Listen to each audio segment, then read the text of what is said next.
Alrighty, so first of all, I do apologize the fact that this review is delayed for so long now. I mean, it's been almost 3 days since this game is over, but as you can probably tell, I'm still having some problem in terms of my voice, and that yesterday, my voice was completely shot. Like, after when I finished work, I just could not speak anymore, and that, yeah, that's why I decided to delay the review to today, and like I said, even then, my voice is still kind of a little bit crackling, but it's good enough in terms of doing this review. And plus, I have to do this review today because we do have those two games that's going to be happening tonight, which I'll do the preview of those two games. And those two games definitely have a lot to say in terms of what we're going to have in terms of decision day coming on Sunday. But let us begin. Talk about these 9 games. And, when I did the review on Sunday, I already kind of maybe talk about some of the result that happened on Saturday. But in case if you didn't watch that review, first watch that review, and then you, of course, will watch this review and know what I talk about. But we start off with the first game, which is New England versus Atlanta United. So coming into this game, we knew that New England was eliminated from playoff contention. And the old saying goes, if you can't make it to the playoffs, then, we're going to take the team we're facing with us in terms of missing the playoffs. And in this case, the New England Revolution took Atlanta United with them in terms of the elimination club by winning 2-1 in this game and ending what has been just a very disappointing season for Atlanta United. But in the first half, 5 minutes in, Amada did blast it high from long range before Hugh actually struck the post from long range. Bai also did the same thing, this time on the header, and really the post was keeping Atlanta playoff hopes alive early because the Revs, they were definitely pushing for the opening goal. I also said it kind of continued the Revs' misery and kind of sums up this season where, I think if you have to say that out of these two teams that is going to miss the playoffs, you could definitely make a case that these two teams, when I do the video of the most disappointing team this season, that they're going to be on that list. But Araujo then puts it wide from close range before Lennon puts one into Rosette from close range. Again, both teams was getting chances in this one, but who's going to get the opening goal? Atlanta United facing a must-win situation. They're definitely hoping that it's going to be theirs, but no. Instead, it's a penalty that was given to New England after Gaudino bogged down Veroni in the box, which Veroni was able to score. I'm not sure if this is his first career MLS goal. I was thinking about putting it on there, but I believe he has actually scored a goal before for the Revs. So, yeah, and if it is, then congratulations of him scoring his first career MLS goal, and what also turns out to be a vital opening goal because, like I said, this game was kind of up for grabs early in this one, and New England gets the opening goal and take advantage of this game being up for grabs. Though Araujo tried to give Atlanta the equalizer immediately, but he puts it straight to Petrovic, and we had to have time with New England leading 1-0. Now, in the second half, it could have been 2-0 if Hill didn't just flick it wide from close range before Gutman blasted high from long range. Atlanta had a lot of chances in this one, and that kind of is the case for the past couple of games where, unlike some teams that is facing elimination and some teams that are kind of gone out of the playoff contention on whimper, Atlanta is still fighting hard. But unfortunately, despite the fact that in most of these games they had those chances, they aren't able to put it away. And I think that maybe sums up why they end up getting eliminated from the playoffs this season, or at least in the latter part of this season. And again, once again, some good half chances for both teams that was looking for the next goal. Gaudino then denied Bo, who was through on goal there before Amada puts it wide from long range. He'll then blast one into the stands, but then in the 81st minute, Atlanta has some life. It's Joseph Martinez scoring from Lennon and Moreno of what could be one of his last game with Atlanta United. I mean, the next game could potentially be his last game with Atlanta United because there's definitely a lot of rift that's going on between him and Atlanta, and especially the front office. And I think his contract actually ends this season, and that, there's no talks at all in terms of renewing his contract, and I wouldn't be surprised they won't do it because, like I said, Joseph Martinez, as much as he is such a leader to that Atlanta team, and I'm pretty sure the players does get the respect of Joseph Martinez, because I have heard people have talked about or have heard players that have give Martinez credit and kind of maybe be low key kind of roasted the front office. The front office is probably to have any of that, and they're going to have the final say. And that again, I think there could be a case that Joseph Martinez, this could be his last season with Atlanta United, which that is insane to say a couple years ago. Like, if I would have told you a couple years ago that Joseph Martinez would eventually leave Atlanta United. I mean, eventually he will leave the team, but this soon into his time, still near the peak of his prime, yeah, that would be just. You would think that I'm just talking crazy, but again, it could happen, and if that does happen, oh boy, you better believe that there's going to be a ton of teams in MLS or even in overseas that is looking to try to get Joseph Martinez's signature on the line. But in the 84th minute, Mosquera did try to keep Atlanta playoff hope, and they actually had one big chance to take the lead, but he was denied. Actually, not by Mosquera, but by Petrovic. But in the 87th minute, that's when New England get the lead back and sink Atlanta playoff chance, as Gustavo Bo on target here from Gil and Barrero to make it 2-1 in favor of New England. I wrote death blow to Atlanta playoff chances because, yeah, that has to be very disheartening that Joseph Martinez, of course, scored the equalizer, and then, yeah, immediately they concede on the other end. By the way, the goal that Martinez have scored, I haven't even mentioned it. What a goal that is. And it's sad that this is going to be kind of forgotten because of this result, but let's not take anything away. That not only that was a bicycle kick, that was a bicycle kick that was hit with power, and you have no idea how hard it is to hit a bicycle kick with power. You usually see bicycle kick that just goes in, but the way that Martinez hits that one, oh my god, that is definitely not only a contention for goal of the week, but maybe for goal of the year award, because the technical ability to try to do that is just absolutely insane. And again, it will be such a disappointment to not mention it, and it kind of also a disappointment that it might be forgotten a little bit because of the fact that Atlanta's playoff chances was pretty much all but done after this game, as in the 89th minute, Amada tried to equalize again, but he blasted high from long range. But yeah, in the end, it's New England sinking Atlanta's playoff chances and kind of taking them along with the elimination club of MLS by winning 2-1 in this one. Shots in this one, there was a lot of shots. 16 shots committed, 19 that Atlanta has. 4 shots on goal committed, 5 that New England has. Both teams had 8 shots off target.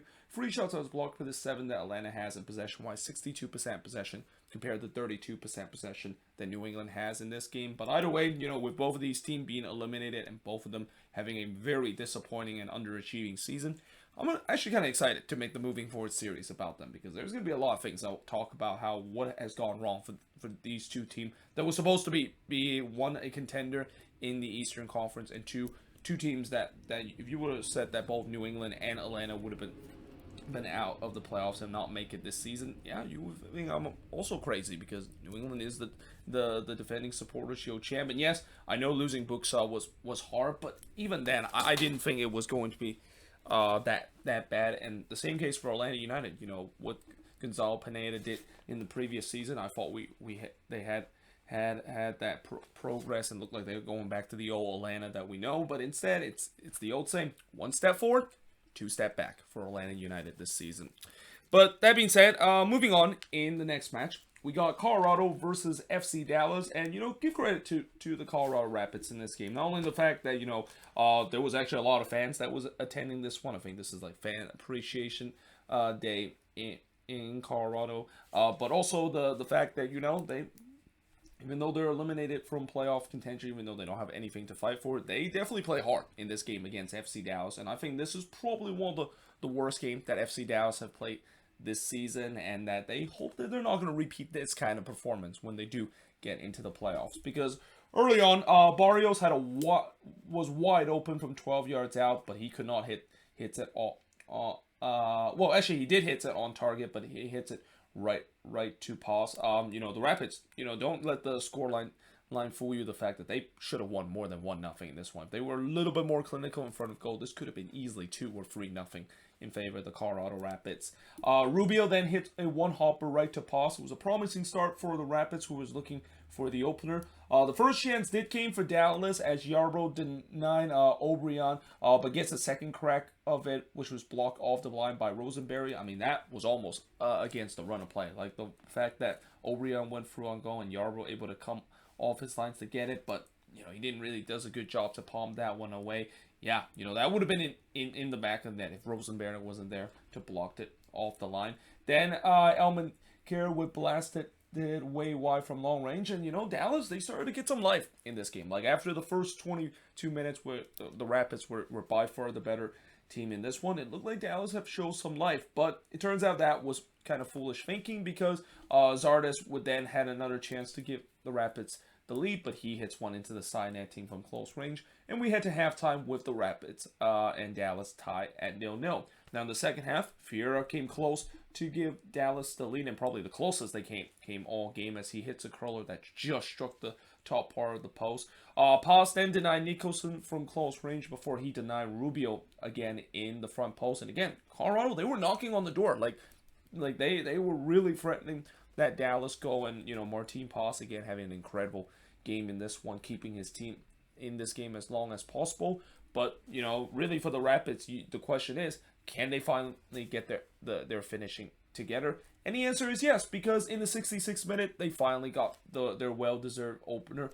And who else but Diego Rubio scoring from Barrios and Nicholson. Diego Rubio is quietly having a good season. I mean, that's his 15 goals this season, and with a lot of top goal scored this season, I don't think a lot of people have given Diego Rubio a lot of credit. I mean, I know he's more known as a villain role because of the play acting that he does on the field, but he's been a lethal goal scorer and quietly been the number 9 that the Rapids have been looking for, even though that was not the play that they were thinking that was going to score 15 goals this season and lead the team in goals. But hey, they'll take it. As I said, he scores 15 goal in this one to give the Rapids a 1-0 lead. Barrios then tried to get the Rapids the second, but he puts it straight to Pass. But then in the 77th minute, Viacia would get a straight red for a foul on Nanu. Now, I don't think this was a straight red card. I think, yes, I know it looked like it was studs up, but in some way, I feel like with the way that it didn't really, there was no contact in terms of it, I feel like at the best, it may be like an orange card, and that I think maybe it should have been a yellow. But either way, Rapids were down to 10 men, but give the Rapids credit. They still played pretty good, even though they were down to 10 men, and that's kind of been the case this season. So many times we've seen teams down to 10 men, and it's not always the end of the world. Though Martinez did had a tap in at the doorstep with a goal for Dallas, but he couldn't quite connect it, and that was really the last chance that Dallas has had in this one. As in the end, the Rapids with a dominant 1-0 victory against FC Dallas. I mean, it's not often I say dominant in a 1-0 result, but again, Colorado, they were by far the better team in this one, and if their finishing was a little bit better, it could have been 2 or 3-0. Shots in this one: 12 shots committed, 11 that Dallas had, 6 shots on goal for the 2 that Dallas had, 5 shots off target for the 3 that the Rapids had, 4 shots on block for the 3 that the Rapids had, and possession-wise, 59% possession compared to 41% possession that the Colorado Rapids has in this game. But now moving on, in the next match, it's Charlotte and the Philadelphia Union. And, I said this before, and I'll say it again. Whatever happened this season for Charlotte in their expansion season, and I want to talk about them in the moving forward series once they get eliminated, either in the regular season or in the playoffs, they have to be proud of this season. It's considered a success because, with all the ongoing issue on the field and off the pitch, the fact that Charlotte could be heading to the final day of decision day with a chance to make it to the playoffs is nothing short of a miracle. Because I'm pretty sure a couple weeks ago, a lot of people have rolled up off Charlotte because, they were on the fringe of getting eliminated, and they got a murderous road schedule to finish the season, and they basically have no shot of making the playoffs. But here we are. If they win that game against Columbus today, which, by the way, that game is going to be a little bit interesting because, we're actually starting in the 17 minutes, and we're basically coming off of that game that was postponed a couple of months ago. But if they get a win in that one, and if the reserve goes right for them, for teams that is above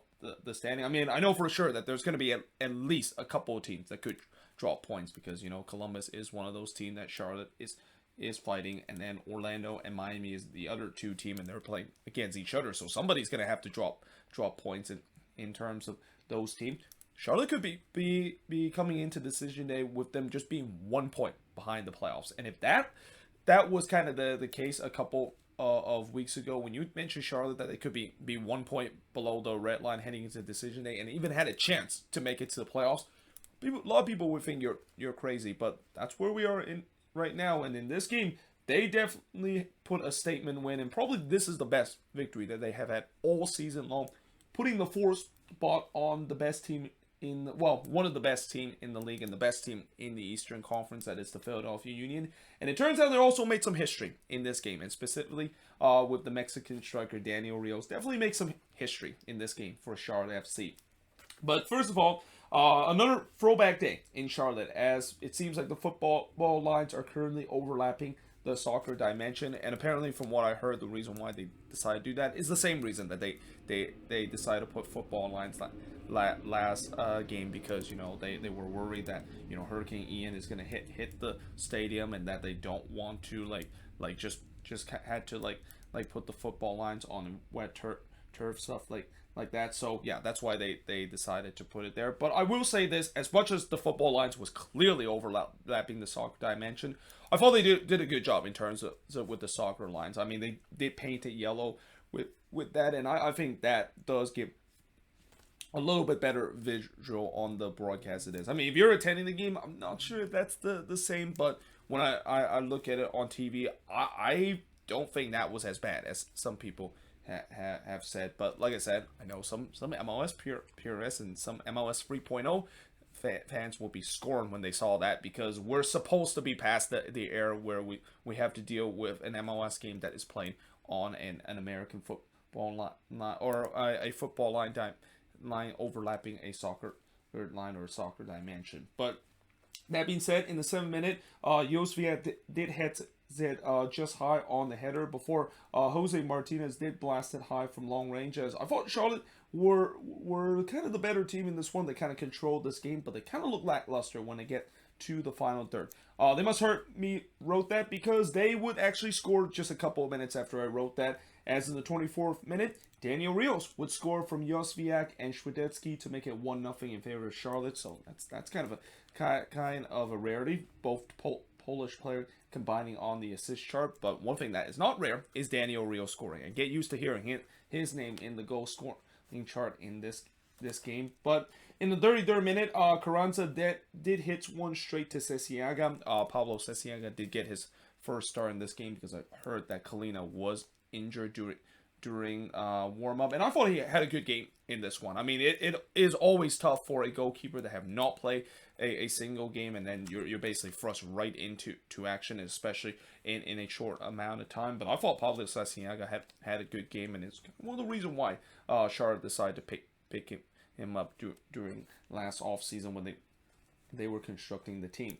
Bronico then hits it just high from close range as we head to halftime, with Charlotte leading 1-0. In the second half, Charlotte would be leading 2-0, because Daniel Rios would score again, this time from Josviak, to make it 2-0 in favor of Charlotte. I think this was probably the best game that Kamil Josviak has had for Charlotte FC, and that's saying something, because it's been a very disappointing season for him, and especially the expectation that Charlotte thought that he was going to bring to this team. But I also thought that was uncharacteristic bad defending from the Union. And the Union defense in this game, oh boy, they were absolutely torched by this Charlotte FC team in a way where, this team, we talked about them giving up the least amount of goals in the league. But in this one, I mean, Charlotte just made it look easy, and especially in Daniel Rios' case, he think that the defense was some sort of paperclip or paper defense, because the amount of time that Charlotte was able to go through that Union defense, you wouldn't have guessed that the Union had the best defensive record in the league with the way if you actually watch this game. Now, in the 53rd minute, Gastad did try to get one back, but he hits one right to Cesiaga before Elliott did hit it just wide. And I thought the Union finally started to get into the game, because up to this point, it was all Charlotte. Union was dominated in a way that we have not seen probably since when they lost 3-1 to FC Cincinnati just a couple of months ago when they're down. And that I think this is also kind of an example of what happened when Andre Blake is not single-handedly bailing this team out. And again, Blake in the last game, he did exactly that, but in this one, he wasn't able to find that same power. But at the same time, with the Union finally started to get going, you just kind of had a sense that if they can get one back, then this could be trouble for Charlotte, because we know this team is a free scoring team, especially in the second half of the season. And if Charlotte gives up one back, then all of a sudden this can make it very interesting. But instead, there was a penalty that was given to Charlotte after Wagner handballed that one in the box, and you knew who was going to take that penalty. I mean, it has to be Daniel Rios. As much as Swiderski did kind of take the ball away in this one, you knew Daniel Rios has to take this penalty, and he does, and he slots that one home, and it turns out to be a historic goal for him and Charlotte FC, because that's the first ever hat trick in Charlotte FC history, and I believe this is his second hat trick in his MLS career, because I do remember, didn't he have that one hat trick with Nashville last year when they were playing against FC Dallas? But either way, no, it's a historic moment for Rios, becoming the first ever player to score a hat trick for Charlotte FC history, and with Charlotte scoring a hat trick in this one, that also means that now the Portland Timbers once again remains the only team to have not recorded a hat trick in the regular season, which I don't think it's a big surprise, because they take that as a pride up there in the Pacific Northwest. Like they Timbers fans know that it's pretty much their duty, that they're not allowed to score a hat trick. And even though I know this season we came probably the closest of that finally breaking with Blanco. Probably should have got a hat trick in that game against Minnesota, but the scorekeeper must have heard something from the soccer gods, are saying you will be punished if you decide to give Blanco the credit for his hat trick. That's why the Timbers, of course, remains the only team to not score a hat trick. But what's better than scoring a hat trick again? How about score 4 goals in a game, and also go into history books, because there's not a lot of players around the league that have scored 4 goals in a single game, but Daniel Rios adds to that latest list, as he would score again in the first minute of stoppage time from Gaines and Santos to make it 4-0 in favor of Charlotte FC. And yeah, the fact that Rios basically just did a tap in there in the back post, that just kind of sums up the Union defense in this one. Like, how in the world, this guy's already scored a hat trick. Maybe you should think about marking him in the back post, but they don't do that. And yeah, Charlotte made it 4-0, and that would be the final score in this one. As the shots in this one, even though the Union did outshot Charlotte in this one 12-10, shots on goal, 4 shots on goal compared to the 1 that the Union has, 6 shots off target for the 2 that Charlotte has, 5 shots on block compared to the 4 that Charlotte has, and possession-wise, 52% possession compared to the 48% possession that the Union has in this game. And like I said, Charlotte, they have life. Like this team, if they can win against Columbus, they could be 1 point back in heading into decision day. And I think if there is a team that definitely deserves playoffs, it's got to be Charlotte FC, because again, against all odds, they have got themselves from look like they were on the cusp of being eliminated to now all of a sudden in the playoff conversation, and could actually create more chaos that we're going to see in the Eastern Conference. I mean, I talked about some of the resorts in the Western Conference that create chaos. Oh boy, I can't wait to how these 2 resorts is going to happen tonight. It's going to definitely create some chaos in the Eastern Conference too, of what I already said. We're probably heading to the best decision day we ever had in MLS history. But that being said, moving on in the next match, we got Montreal versus DC United. So this was a game I mentioned that there wasn't really a lot at stake, and knowing the fact that LAFC did get the win, even though at this point they didn't know it. It was kind of a meaningless game because Montreal was going to finish second no matter what. But they definitely want to get a win at home to kind of feel comfortable that they can, of course, get victory at Stade Saputo when playoff time comes. And this will definitely help the case with them getting a 1-0 win against DC. Though I will say this, it was not pretty. I mean, it was a game where Montreal, there was time where they definitely were up against it, and I thought DC they played really well in this one too.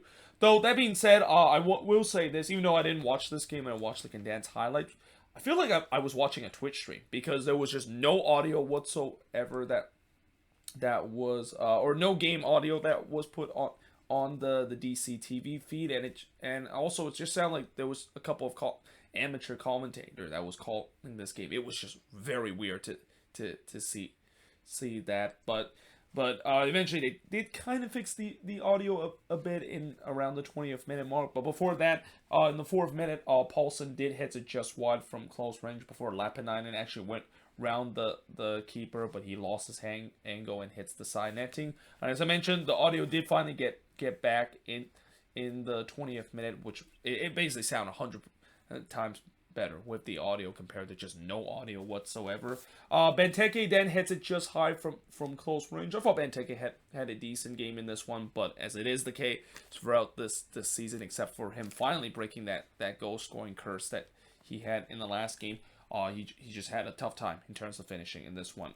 Pantomis then denied Benteke on the doorstep of goal in the 34th minute, and again DC, I thought they were getting some good chances, and they were playing well in this game and really were taking tasks on Montreal. Benteke then had another opportunity on the header that was clear off the line by Krubo, and again, this just kind of sums up Benteke's short time with DC United. No matter how much he tried to score a goal, except for the last game, he's not allowed to do so. And in the 37th minute, Lappinainen did try to curl one in, but it goes just wide. And actually, that came right after Benteke header was clear off the line. So this game was definitely opening up. It was end-to-end action, and eventually we do get the opening goal in this one. And unfortunately, it's an own goal that was scored from Dominic Pines. I've got to write the own goal next to his name. And it's just one of those ones where, you know, when there's a dangerous ball coming into the box and a defender trying to basically block that away or just kind of put it out for a corner.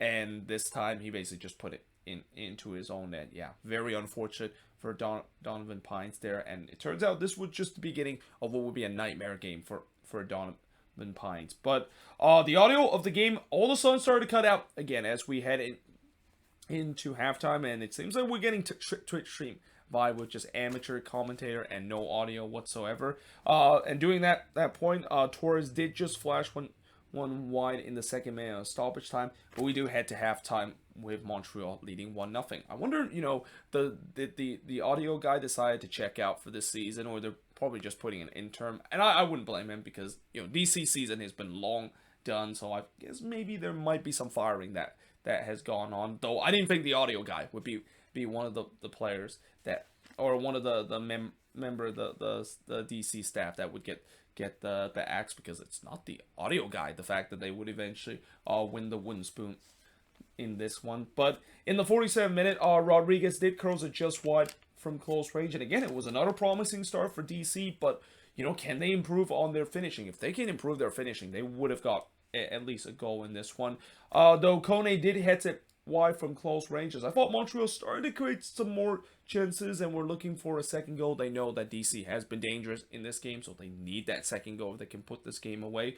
Though Pantomis did deny Benteke from close before, in the 77th minute, a penalty was given to Montreal after VAR deemed that Pines brought down Kone in the box. And the fact that they even had to go to VAR for that is kind of a little bit overstretched, because it was clear as daylight that Pines basically intentionally brought down Kone in the box, and Pines, of course, would get a straight red for denial of goal score opportunity, because there is no double jeopardy rule in MLS. I think it's safe to say that now I think I can confirm that they don't have double jeopardy rule, where, you know, you if you know about the double jeopardy rule, you can prevent, of course, getting yourself a red card if you of course made a denial of goal score opportunity kind of foul in the box. But that's not the case in MLS. It seems like we're still in the old rules, and that's the reason why Pines get a straight red out of that. Though Ochoa did deny, or actually not Pines, I'm sorry, I forgot who he did deny. Oh, he denied Torres from the spot in the 80th minute. Again, I wrote this one when I was kind of feeling very tired, so I do apologize if I make some mistake in terms of writing the notes there. But in the 83rd minute, Torres tried to make up for that penalty kick miss, but he hits one right to Ochoa. Kamara then puts it to just hide in the 90th minute, as Montreal was definitely pounding on the door for that second goal. I mean, up to that point, DC looked like they were down and out, but Montreal was not taking any chances. They were looking to try to put away this one. Kamara had a chance to do so as he's trying to chip over on an on-rushing goalkeeper that is Ochoa off his lines, but he just puts that one wide in the second minute of stoppage time. But despite the fact that Montreal failed to get that crucial second goal, they still walk away with 3 points in this one, winning 1-0. As the shots in this one, 13 shots compared to 6 that DC had. Both teams had 3 shots on goal, 9 shots off target for the 3 that DC had, 1 shot that was blocked for the none that DC had, and possession-wise, 65% possession compared to 35% possession that DC has in this game. And again, overall, it was not a pretty result for Montreal, but they'll take it in terms of them getting a little bit more confident in terms of playing at home once the playoffs begin. But for DC United, this loss pretty much have now confirmed that they have won the wooden spoon this season, and that I'm pretty sure FC Cincinnati is gladly able to hand them the wooden spoon and pretty much end the reign of air for FC Cincinnati of being a dynasty in terms of the wooden spoon award, and that becoming the first team not named Cincinnati to win the wooden spoon award in the past 4 years. But that being said, or actually not the past 4 years, I'm sorry, but the past free season. But that being said, I am now going to switch boards and look at the next 3 games that happened in terms of the Saturday night action. So moving on into the next game, we got FC Cincinnati versus the Chicago Fire. And speaking of Cincinnati, of course, heading the wooden spoon award to DC United for the first time in free season.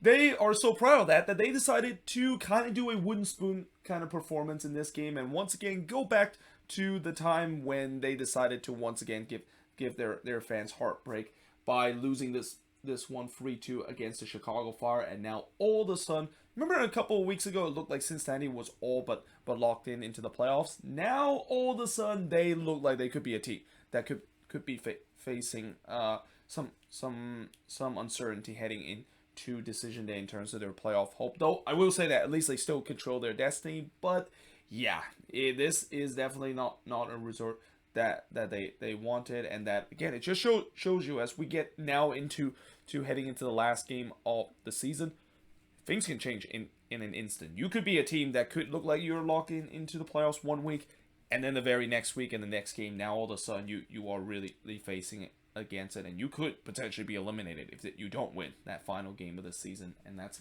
the case for Cincy in this one.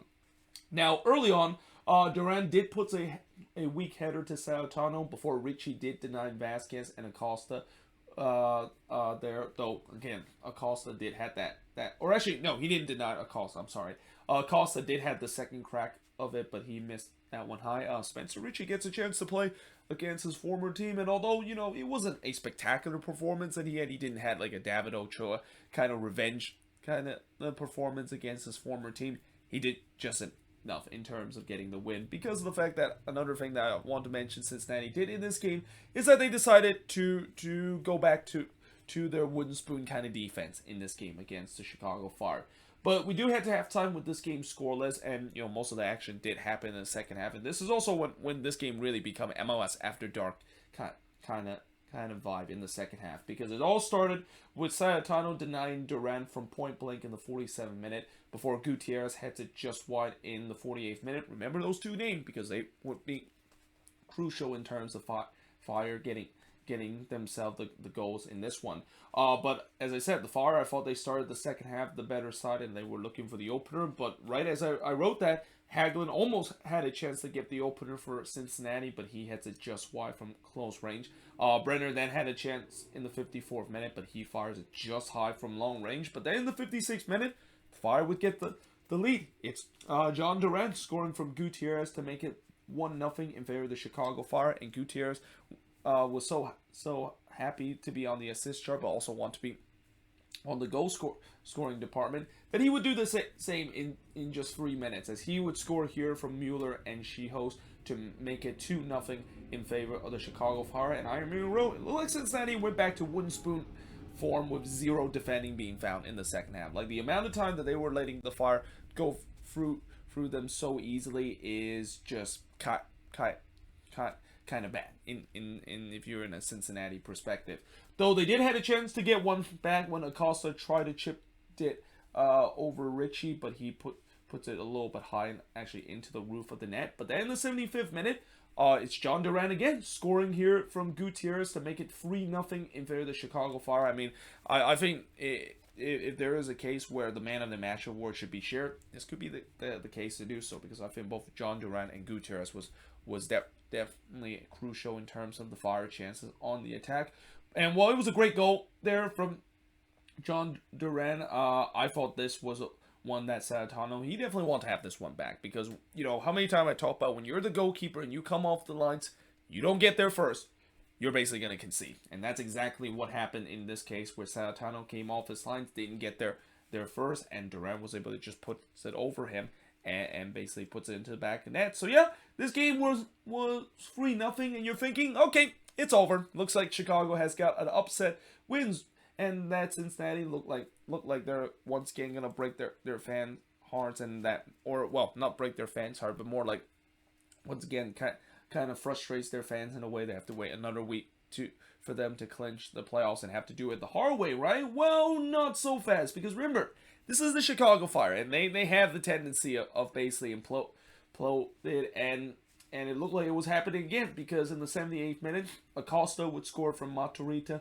to make it 3-1 in favor of Chicago. Then in the 89th minute, Vasquez would be on the score sheet from Embudo to make it 3-2 in favor of Chicago, and I immediately wrote, is the Fire going to implode again? Because we saw it in the last home game when they got eliminated, that they just imploded in the second half, and it looked like they were on point to do the same thing in this one. Though they tried to make sure that was not the case in the first minute of stoppage time when Sanatano denied Navarro from close range. But then there was some tempers flare that was going on, and it kind of started when Barrial was trying to pick up She-Host there, because, you know, obviously with Cincinnati down, they want to get the game rolling again, and that even though She-Host was clearly kind of maybe shithousing a little bit, trying to waste some time, Barrial was not having it. But that goes the same for She-Host. He was not having any of it. I mean, you know that She-Host basically decided to practice the dark arts when, you know, he was kind of limping as he went down to the ground, and then once Barrial tried to pick him up, he immediately sprints up like he didn't get injured. Like, that is a classic example of a player trying to time waste and trying to practice the dark arts in terms of it. And to the Flyers' credit, I will say that as much as I know some people hates it, it's just part of the game nowadays. But also, this also means that you could potentially spark a very, very, very bad coming together, and that's exactly what happened in this one. And not only the fact that, She-Host and Barrial kind of got together, the worst part of it was when Santos got in the face of She-Host. And Santos, yeah, he kind of crossed the line a little bit as he's trying to punch She-Host there. He definitely threw a punch, and even though it didn't connect She-Host, when you decided to do that, yeah, you're gonna get the red card, and it's not a big surprise that he got the red card. Though I would say that you could maybe argue She-Host could have got the red card too, because it kind of stepped on Barrial a little bit as he was getting up. But nevertheless, Cincinnati was down to 10 men, and just such a stupid mistake that Santos made in this one. But it doesn't determine the fact that they almost got themselves the equalizer in the 10th minute of stoppage time, and Barrial almost give Chicago a bit of a karma from what happened a couple of minutes ago, but he just puts it wide from long range. And yeah, in the end, in a game where it was definitely MLS after dark with what we saw in this one, in the final 30 minutes of this game, Chicago able to just avoid of imploding in this one. I mean, if this game would have gone a little bit longer, you would definitely put your money that Chicago was going to implode in this one. But yeah, they walk away with a 3-2 win, as the shots in this game, 18 shots compared to 12 that Chicago has, 4 shots on goal compared to 6 that the Fire has, 5 shots off target compared to 12 that Cincinnati has, 2 shots that was blocked compared to 1 that the Fire has, and possession-wise, 52% possession compared to 48% possession that the Chicago Fire has in this game. And yeah, for Cincinnati, how things have changed instantly now that they look like a team a game or two ago that looked like they were locked in the playoffs, and now all of a sudden they need to win the last game to clinch playoffs, because if they don't win that game and teams below them win, then all of a sudden they can find themselves looking outside in, which I think, judging by how Cincinnati and their luck when they come into the league, don't be surprised that of course would be the case. I mean, in the end, it will still be considered a great year, because this is the highest and the most point that Cincinnati has ever had this year, but it would definitely be a bit of a sour note if they do miss the playoffs on the final day of just an incredible season that they had this year. But that being said, moving on in terms of the next match, and speaking of implosion, definitely did have implosion in this one, though it was not the way you think it is, because it feels like after all the implosion that Columbus that has gone through, that have given their fans a lot of pain, it feels like they decided to reverse that. It seems like they're now finally the one that gets the benefit of the other team imploding in a game, because in this case, the Red Bulls basically imploded. And it turns out it was actually one of their former players. That is the reason why they imploded in this game. In the first half, there was some pinball action that was happening in the box after Nealis heads that one in, but or actually after Nealis heads in, and there was some pinball action, but he didn't really resort to anything before Edelman did skin the outside of the post from long range, and then there was some coming together that was happening in the 24th minute. Remember, both of these teams, they do not like each other. I mean, I don't think a lot of people realize that both the Crew and the Red Bulls don't like each other, because I've seen in previous meetings it can get very physical in this matchup, and it happened again in this one. There was a lot of fouls and a lot of stop and go action that kind of break the rhythm of this game, and when you have that many things that has happened, you're going to get some coming together, and you're going to have some bad feelings shared by both teams. Though in the 43rd minute, we did came the closest of getting the opener, as Room actually robbed Reyes on the header. I mean, Andres Reyes had a free header there, but Room with a great save there to rob him. But it's also indictment to the Crew. You know, we know that they struggle in terms of defending set pieces, and this was another example of it. But fortunately for them, we do head to halftime scoreless. And in the second half, Morgan did try to give the Red Bulls the lead, but he puts it just high from long range. And I thought the Red Bulls started the better side in the second half and was looking for the opener. And they do get the opener. It's Frankie Amaya scoring here in the 53rd minute. And what a goal this was from Frankie Amaya. I mean, this one was just from long range. I mean, you usually don't see player score from long range and put it at a perfect place that no goalkeeper in the world was going to save it, and that's kind of the case in this one. Amaya just puts this one when Room just had absolutely zero chance of saving it, and yeah, that gives the Red Bulls a 1-0 lead. But I also wrote, like the majority of the first half, there's still a lot of fouls and no rhythm to this game, which I thought that favorites the Red Bulls, because you don't want to give Columbus any rhythm, and you want to have a kind of a broken game where Columbus can't get momentum to get the equalizer. Though Reyes did try to make it 2-0, but he heads it straight to Rome before Etienne, coming off the bench, puts it just wide from close range. And Etienne, little do we know that it turns out that he definitely had some revenge plan against his former team that let him go. Because in the 81st minute, Etienne would then blast it high from 10 yards out, as the Crew finally has come alive after, for 70 minutes, they were being flat. Like, this looked like a team that looked like they're not going to make the playoffs, and not realizing that, yeah, they probably should win this game, or else they could be in serious trouble of missing the playoffs. But like I said, they pressed to try to get the equalizer, and also the winner too, to help their playoff causes, because you know, a draw is not going to help their causes in this game. They need to win in this one. Cornell did then deny Etienne from the near post in the 85th minute, but then the 89th minute, after all the chances that Etienne had in this one, you knew he was eventually going to bury one, and he did, as he scored here from Fassi and Santos to tie the game up at 1 apiece. Then in the 3rd minute of stoppage time, Etienne would score again, as he scored here unassisted to make it 2-1 in favor of Columbus. One of the rare times that Caleb Porter decided to make an impact sub that actually worked out, because you know, there's always that talks about how Caleb Porter doesn't know how to use his sub, but in this game he definitely looked like a master during mine, because again, Derek Etienne, he really changed in this game, and he definitely chose violence when he decided to play against his former team. And even though I know he didn't celebrate during any of this goal, you know deep in his heart he feel good in terms of scoring his former team. But yeah, in the end, he pretty much is the difference in this one. In fact, I probably should have just wrote Etienne Jr. versus the New York Red Bulls, because he was really the only guy in this Crew team that provide a spark to this team and their playoff chances. And yeah, with them winning 2-1 in this one, they keep pace with Inter Miami in terms of the playoff picture, and that I think they're tied with Inter Miami right now. But of course, they don't have the tiebreaker, because this is only their 10th win this season. And again, those draws that they had this season, you wonder, will that come back to haunt them, because of the fact that the first tiebreaker is wins in MLS. But the shots in this one, 9 shots compared to 10 that the Red Bulls had, 3 shots on goal compared to 4 that Columbus had, 5 shots off target compared to 3 that Columbus had.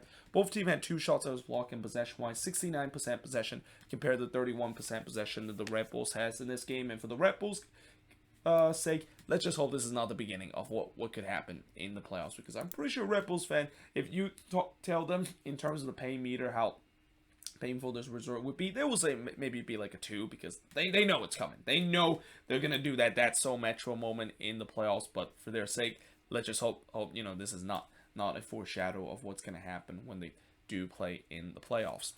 But that being said, moving on. In the last game on this board, before I'll switch the board one more time to look at the 2 games to finish off match week number 34 in terms of all the reviews that I've done, because I've already done the Sunday review, is none other than the Blues Not Derby between the San Jose Earthquakes versus Minnesota United. And, I kind of had a feeling that the Quakes were going to win this one, because not only the fact that the Loons, unless if they sort things out during that two-week international break, knowing the fact that the Quakes have been very good this season at home, I mean, minus the game that they had at Stamford Stadium, but when they do play at their true home, which is PayPal Park, and knowing the fact that the Loons have been going through a tailspin right now, and also knowing this is Shea Salina's final home game as a San Jose Earthquakes player, you knew that the Quakes were have a chance to win this game, and even me myself thought that there's a chance that the Quakes are gonna do that to me. They're gonna try to screw my other team over in terms of the playoff chances, and they did exactly that. Though overall, I think when you look at how this game, they well deserve in this one, because after this performance, oh boy, there is definitely panic time in Loons fan base right now, and certainly panic in terms of the fact that this team is just simply imploding right now at a rate where, yes, even though they kind of still control their own destiny after this game, I won't be surprised. They might not be able to do so after the final game of the season. They might miss out on the playoffs. Though early on in the first half, Dane Sinclair did deny Murray from close range before Jackson Yo puts it wide from close range. I thought it was a promising start for the Quakes, but in a game where the Loons need to win, they came out of the gate flat, and look like that's been kind of the case throughout this tailspin, and kind of uninspiring. And it looked like they were punished by that, because Espinoza would put it into the back of the net, but the goal was to allow for offside on the attacking sequence, and I think it was Bobasi, the one that got caught on the offside position. Now, from where I was sitting down, which is high up in the away section, it was close. It was really close. And when I look on the replay, I think it was even closer than I imagined. You could definitely make a case that probably should have been overturned if they did go to VAR. But, for the Quakes of me rooting for the Loons, I'm glad they didn't go to the VAR in that play. But that maybe is also another classic example of the Quakes, of course, getting screwed over by a referee decision, which it hasn't happened as much as we have seen in the past season. But I think maybe that a lot of that has to do with the fact that the team is not doing good this year. But in the 25th minute, Ibobasi did hit one straight to Dane Sinclair before Mark Sinkowski did palm Reynoso free kick over. I mean, Reynoso was really the only guy that was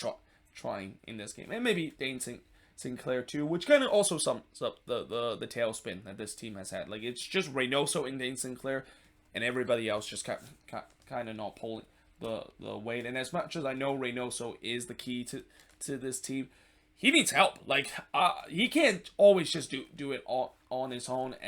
And this game, and really the last couple of games, sums up the case of why this team, even if they do make it to the playoffs, I don't have a lot of hope that they're going to go deep like they did in 2020. Now, I also wrote that the Quakes have dominated this game on all faces, but, again, the finishing wasn't quite there. But I also kind of wrote the Loons, they need to make some adjustment, because whatever they were doing up to this part of this game was not working whatsoever. I mean, they were getting overrun in the midfield, and that defense that I've already mentioned many times, that look like they are a turnstile kind of defense every time when the Quakes attack. I thought it was going to be eventually we're going to see the Quakes gets the opening goal. Salinas had a chance to do so, but he puts one into the side netting before Montero just flashed one wide from long range in the first minute of stoppage time, and we do head to halftime scoreless between both of these teams. Now, in the 47th minute, Mark Sinkowski would deny Reynoso, but he pushed it almost to the path of Arriaga, which he puts that one wide. And I think that play just kind of also summarized the Quakes season of why they haven't been very good this year, where, I talk about JT Markowski having a down year, and this is an example of it. I mean, he basically pushed this rebound in the path of a dangerous player, and we have seen so many times that goes what ends up into the back of net, and just fortunate for him and certainly for the Quakes that did not happen. But also, you got to also question the Quakes defense, where they basically allow Reynoso tons of space to shoot that one from long range. Like, yeah, you might be thinking about, you might think that when you basically trying to close down, you might think about trying to close down the most dangerous player, but time and time again this season, the Quakes have not been able to do so, and again, they were very lucky, the fact that they did not concede here. But of course, for the Loons cases, yeah, this has to be very, very frustrating, because that was by far the best chance that they had, and it would come back to haunt them for not taking that best chance, because in the 52nd minute, there is the feel-good story. It's Shea Salinas scoring on the free kick, because you know that he is going to score in this one. I mean, after Wando scoring in his final game, you know Shea Salinas might as well also do so, and he scored here to make it 1-0 in favor of the Quakes. PayPal Park basically erupted when this one went in a way where I haven't heard that big of an eruption in a very long time. But also, it kind of just summarized the Loons' luck doing this tailspin. I mean, this was really just a deflection goal where, yeah, I mean, there's like, when you when you're a team that going for a tailspin, luck is definitely not going to be on your side, and luck was definitely not on the Loons' side with this one being deflected and into the back net. But still, I guess maybe that's just an example of the soccer gods maybe smiling on the Quakes, and certainly smiling on Shea Salinas for what a career he has been, and will always, alongside with Wando, be a Quakes legend for this team. But in the 55th minute, Dane Sinclair did deny Espinoza from close range before Montero would fires it high, despite he had an empty net to shoot this one. And then Salinas did get the curtain call in the 63rd minute, and PayPal Park basically gave him a standing ovation. And even when I was sitting in the Loons section along with a couple of Loons fans, they were also giving standing ovation too, because, again, he is just such a legend to this Quakes player. And, my memories of seeing Salinas and Wando playing together is definitely kind of bittersweet in terms of finally, or starting next season, they're not going to be there. I mean, this year I know Salinas hasn't really been involved with this team, and that, you can definitely tell that it seemed like his time with the Quakes and doing his career is going to be coming to an end. But it's still a very bittersweet kind of moment, and again, it's only right that he gets a proper send off, and especially with him scoring one last goal for the Quakes at home. Though in the 70th minute, Reynoso did put it just hard on the free kick, and I thought the Quakes need the second goal. Like, knowing the fact that this defense does not able to protect leads late in the game, they need that second goal, and they did exactly that, because in the 72nd minute, Kikanovic would score from Abobasi and Mari to make it 2-0 in favor of the Quakes. That was not great defending from Michael Boxall, and for Michael Boxall, yeah, it's been a brutal stretch in these last couple of games, and kind of started to look like the Michael Boxall from the first two seasons, where, before Boxall started to become the most important defender for this team during that run between 2019 and 2021. Yeah, he has kind of looked like a shell of his old self doing this tailspin. And again, I don't know if that a lot has to do with him not having a good partnership with Brent Coleman, but, this was just not great defending from him. Didn't even attempt to try to block that one from the shot from Kikanovic. And yeah, that gives the Quakes a 2-0 lead. That pretty much just, I thought, sealed this game up. But Taylor did try to make it interesting, and trying to set up a grandstand finish for the Loons, but he flashed that one wide before Dane Sinclair would deny Gregush from long range. And I secretly actually want Jan Gregush to score that one, because I wonder what his reaction is gonna be, and whether or not if he's gonna celebrate if he does score the goal. I mean, I'm assuming probably not, because again, he is definitely one of the fan favorite in the Loons fan base, and I'm pretty sure he's probably not going to celebrate if he does score against his former team. But in the 81st minute, Ibobasi did put it just wide in the front post, and again, the Loons back line, it was a turnstile. Like, the amount of time that the Quakes were able to get on the attack and have some great opportunity, just to shows you that this team simply have zero defensive our forceman right now. But in the 87th minute, Reynoso did fires it just high from long range, but then in the second minute of stoppage time, Taylor did try to get maybe one last hope for the Loons to set up a grandstand finish, but he blasted high from long range. And yeah, in the end, the Quakes were able to win 2-0 in this one, as the shots in this one, 18 shots compared to 15 that the Loons had, 6 shots on goal compared to 2 that Minnesota has, 11 shots off target compared to 2 that the Quakes had, 4 shots on block compared to 2 that Minnesota has, and possession-wise, 55% possession compared to 45% possession that the Loons has in this game. And as crazy as it sounds, this team still controls its own destiny, and as long as they don't lose to that game against the Vancouver Whitecaps, they'll make it to the playoffs. But just getting to a point where I'm almost having conflict interest of the fact that, yes, if this team does make the playoffs, you know, it's great that now it's a 4 straight season that they, or a 3 straight season that they make it, but at the, or actually no, 4 straight season that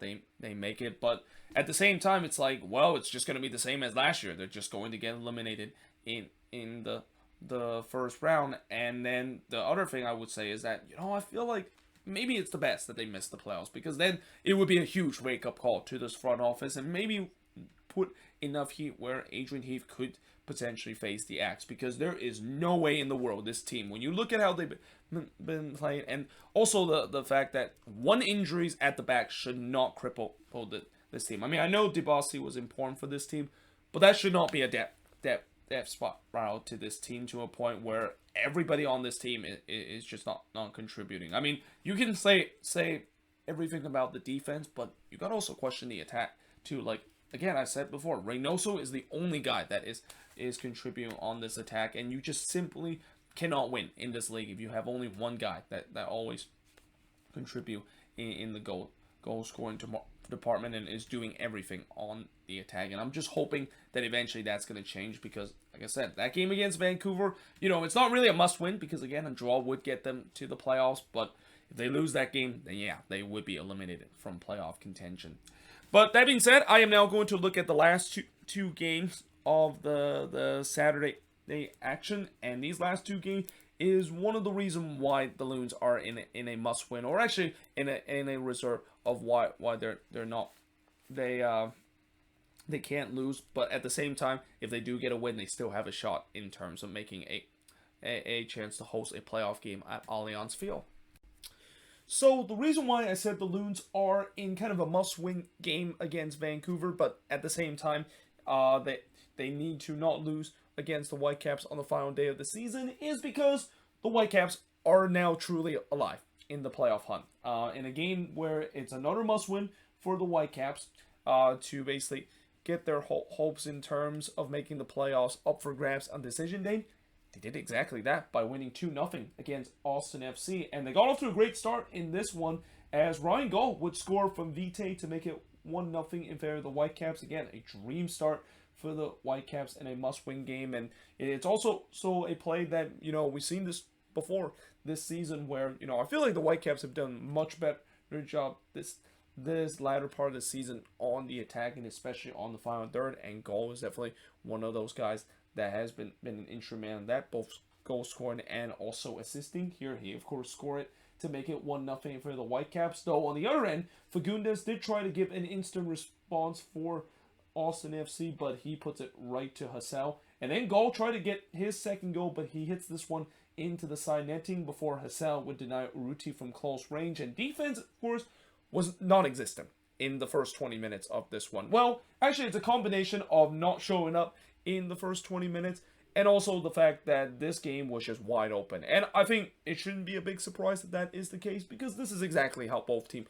likes to play. The Whitecaps like to play that transitional attack. They have some speedy wingers on the wing, and Austin, we know they're a team that love to play an open game, and that they've always been one of the most entertaining teams to watch this season. So when you have a combination of a team that likes to play an open game and a team that likes to go on transition, this is exactly what we have. And this is also why I think I probably should have mentioned in the preview, maybe this is a game that if you're a neutral and you want to watch some good soccer and some good attacking kind of soccer, this is definitely the game to do so, even though the score line doesn't indicate it, because both goalkeepers were actually decent in this one, and they had to be, or else the scoreboard would be more like a pinball kind of score. Though in the 22nd minute, Cascante would put it wide from long range before Gall would hit one straight to Stuver in the 39th minute. But then on the other end, Urruti would hit it wide from close range before, on the other end, Stuver would deny White after just a bad turnover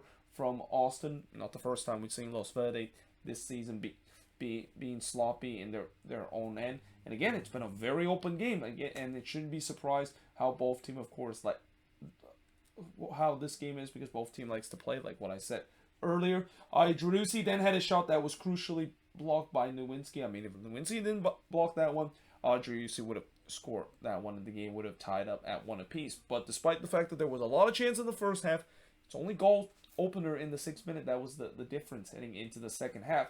Though in the second half, Stuver would rob White on a header from point blank. Like, Brian White had a free header in this one, and he must be thinking how he wasn't able to score, or maybe thinking how in the world the Stuver was able to deny him from that.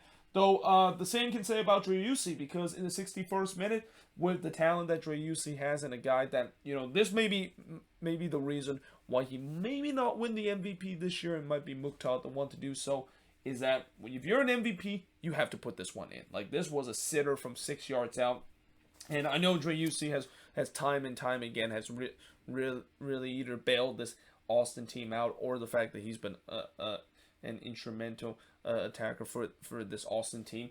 That's one that I'm pretty sure a lot of Los Verdes fans thought that was the equalizer, and one that I'm pretty sure Driussi, at the end he kind of laughed about it, but he knows deep in his heart he has to put that one away, and it actually turns out to be a costly miss, because just 1 minute later on the other end, Cavallini would score from Gall and Martins to make it 2-0 in favor of the Whitecaps. And yeah, that's how it is in this game, where it's there's an old saying that when a game is kind of a game of inches, or things can definitely change in both ends. And with the way how open this was, you can have a situation where Austin came oh so close to getting the equalizer, to now find themselves 2-0 down heading into the final 28 minutes. And then Vite looked like he was trying to put an end to this game, as he was looking for the third goal, but was denied by Stuver on the doorstep of goal. And Driussi on the other end blasted high from long range before he hits one straight to Hassel. And I thought the Whitecaps need to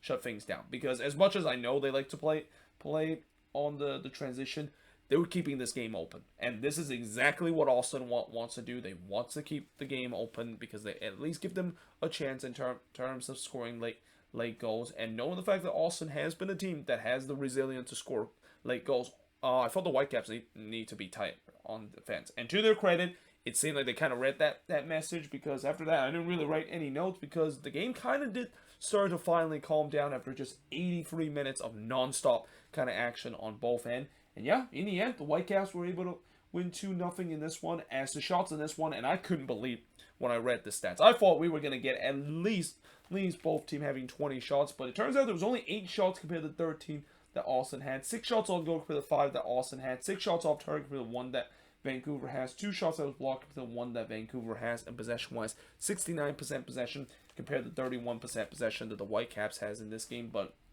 and like I said, I just couldn't believe that is the case, because the way that how this game was, I thought both teams had like at least 20 shots with the way how it is. But I guess maybe that, of course, is the case, and that, again, for Vancouver, it's a massive win in this one. And now heading into that final day against Minnesota, if they can get a win, and that, I think all they need is to get a win, and they would make the playoffs. I need to look back in terms of the decision day scenario, and later on I'm gonna make a video in terms of looking at the scenarios that we're going to get, or the 5 scenario, or the 5 key points heading into decision day. But I believe if the Whitecaps does get a win against Minnesota on the road, they will make it to the playoffs, and there could be a good chance to do so, because like I said in the last game, the Loons are in a tailspin, and I have no confidence that they can get a win against a red hot Whitecaps team, even if this is a Whitecaps team that have been struggling on the road. Like, it really doesn't matter as you head into the decision day, and with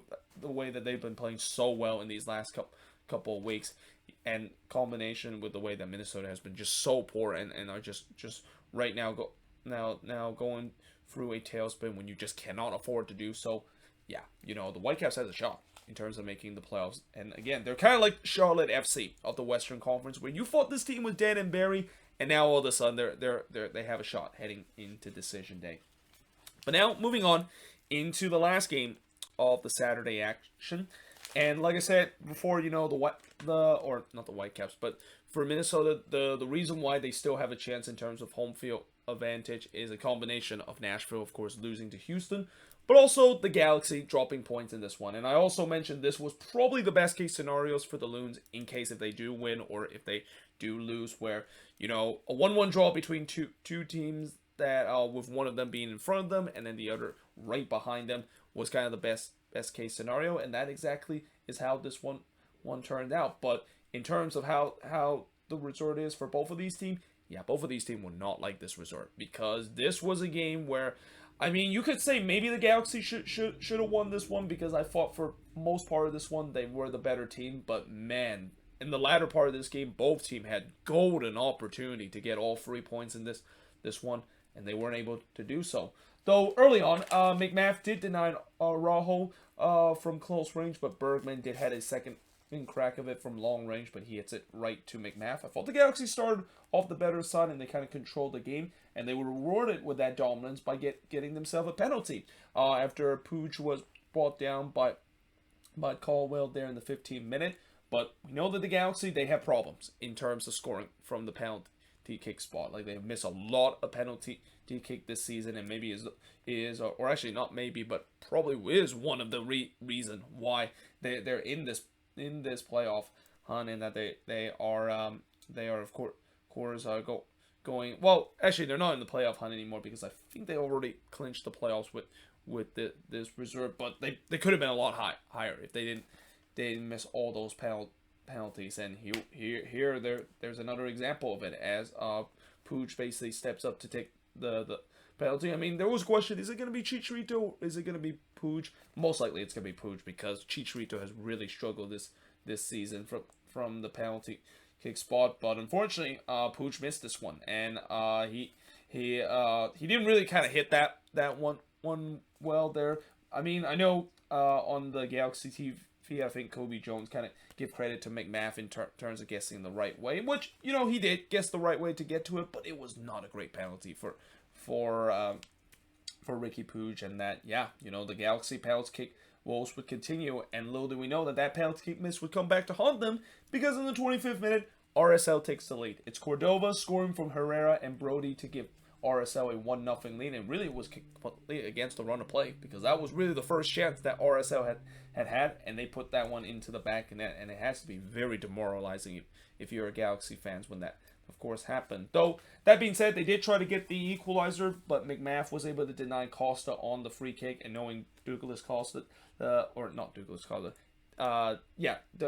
Costa, been so good in terms of those free kick. I was thinking about another player named Douglas that is not in the league anymore, but that's his name. But yeah, we know that even though he has been a huge flaw for this Galaxy team, there's one thing that he at least is good at this season, is scoring free kick. And man, McMath had to outstretch every last of his strength to basically palm that one away, because that looked like it was going to go in that top left corner.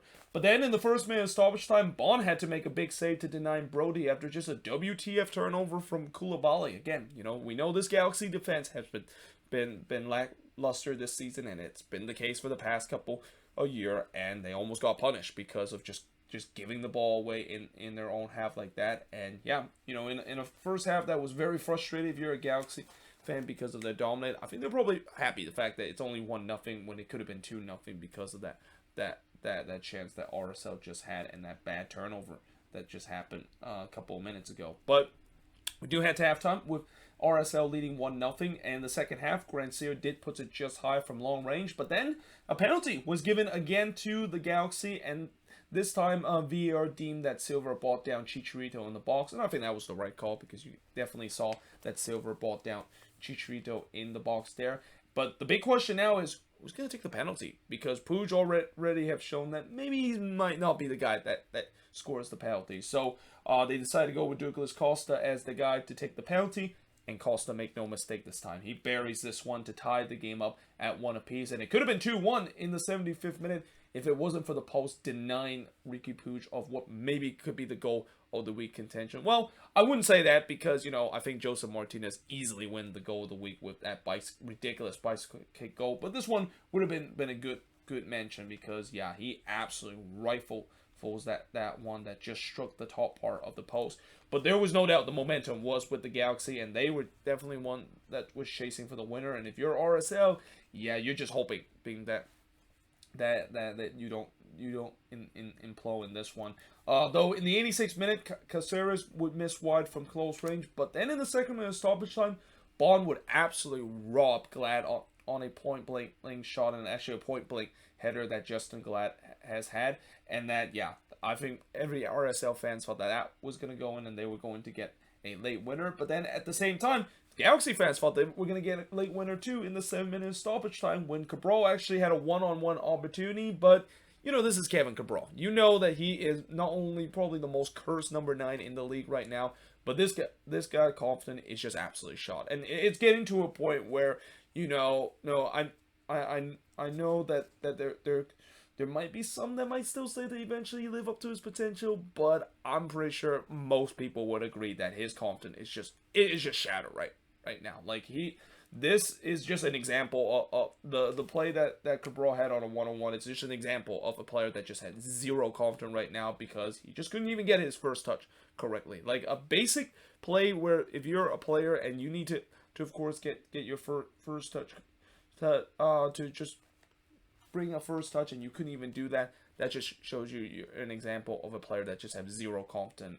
right now. Because I'm pretty sure if Cabral should have Compton, he would go into that one-on-one opportunity and puts that one into the back of the net. But because his first touch was bad, it gave RSL a chance to deal with it. And yeah, I mean, that's just amplified the rage that Galaxy fans have with Kevin Cabral and the guy that maybe is not going to be back. Well, I wouldn't say maybe, but probably not going to be back next season.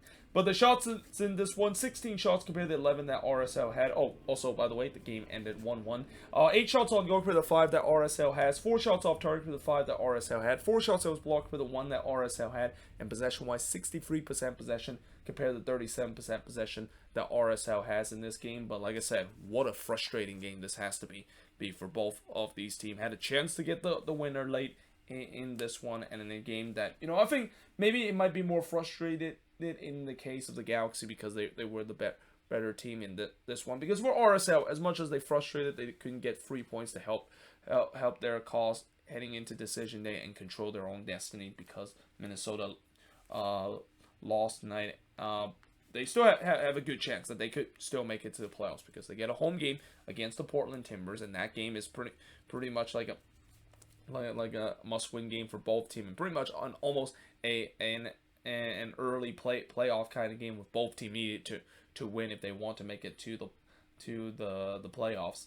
Yeah, you know, at least they gave them a shot out of that. But again, for the Galaxy, you know, this is a frustrating result in a way where yes, they clinched playoff position, but they could have had a home playoff game. And even though technically they still are in that spot in the home playoff game, which is kind of maybe is also one of the other silver lining the Galaxy might have after a frustrating night. But man, these are kind of the performance that just makes you question, is this team even going to go deep because of the fact that yes, they've been playing very well down the stretch, but they always have that time where they just go back to the Galaxy that go through that tailspin that we had in majority of the second half of the season. And maybe that's also the reason why a lot of people might be thinking the Galaxy won't go too deep in the playoffs because they're just simply too inconsistent. But either way, hope you guys enjoyed this video. If you do, make sure you guys do like, smash the subscribe button. Let me know in the comments below what do you think of these 9 games that happened in terms of Saturday action. And like I said, I do apologize if this review is delayed for so long. But yeah, if you do enjoy this video, like I said, make sure you guys like, smash the subscribe button. And yeah, I of course will see you guys next time.